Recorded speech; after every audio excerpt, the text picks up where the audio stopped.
There are certain terms which are used in the social media by youngsters, Genz. Genz use some terms like they use some shortcuts for what they use, like WT. Okay, they say K. These are youngsters use shortcuts. In Instagram, TikTok, Reddit, WhatsApp, there are certain terms. These terms are used by the MPs in the parliament. These shortcut terms were used by MPs in the parliament. I tell you, then one is delusional, living in fantasy. What does it mean by delusional, living in fantasy? The youngsters, Reddit and TikTok, Instagram, they use delulu. They use a word called delulu. FOMO, FOMO, FOMO, they use the fear of missing out. Clock it. Kids will use, the youngsters, Genz, they use this clock it. To understand something correctly or point it out, they say clock it. MIA, missing in action.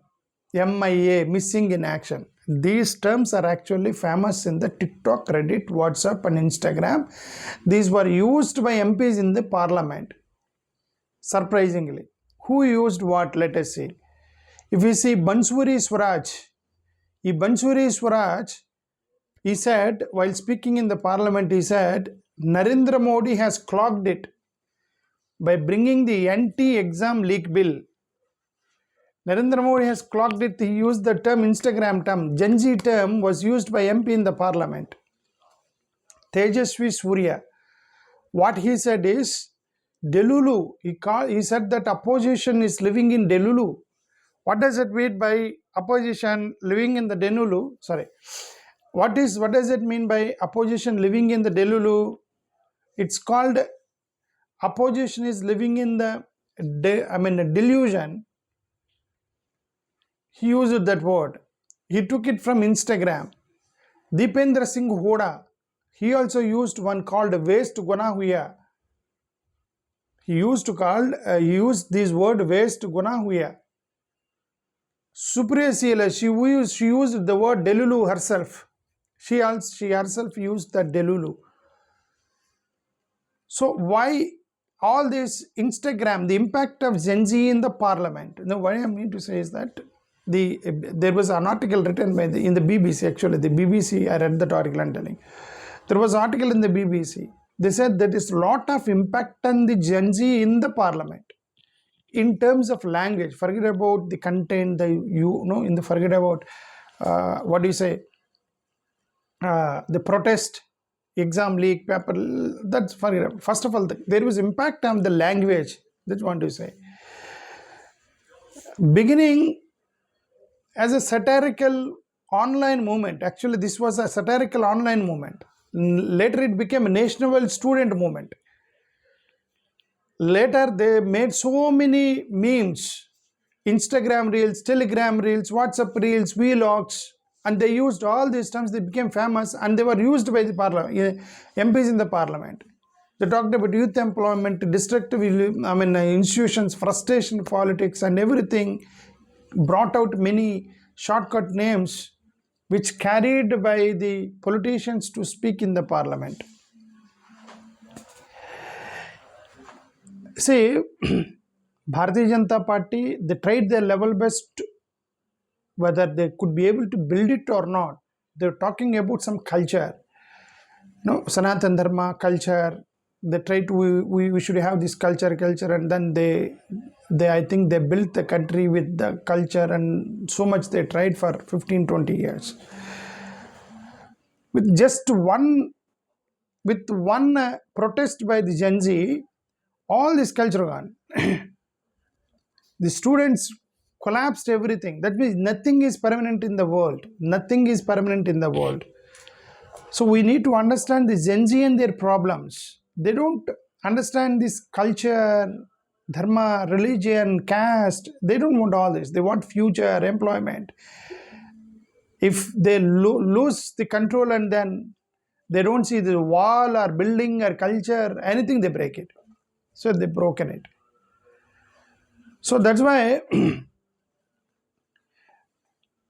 Students used movie dialogues. Students used cricket references. Students used famous advertisements while they were protesting.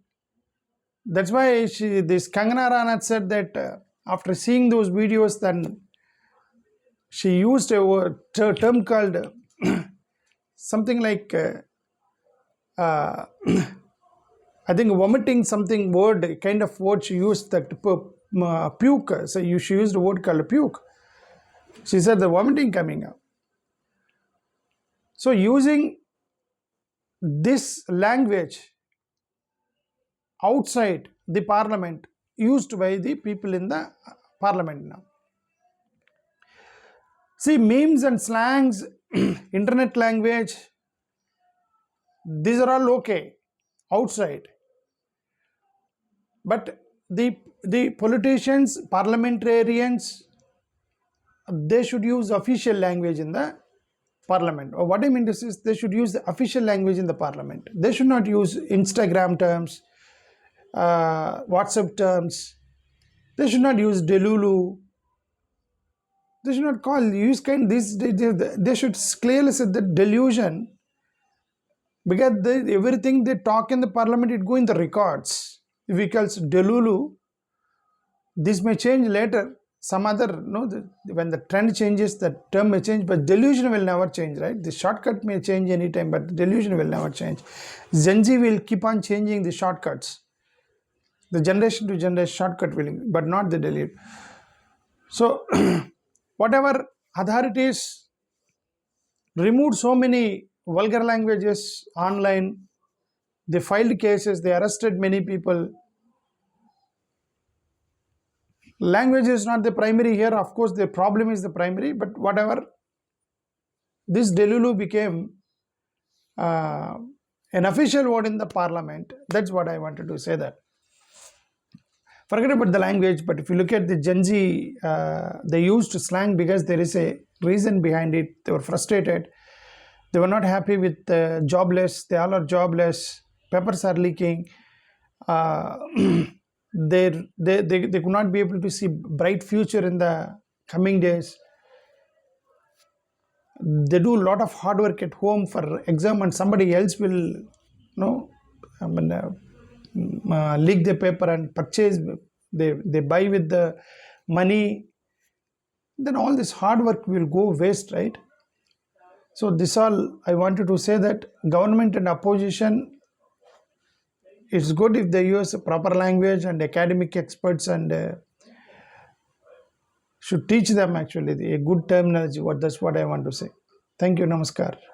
What I mean to say is, the language will not be followed out of frustration, but what frustration MPs have, they're using this language in the parliament. That's what I want to say. Thank you. Namaskar.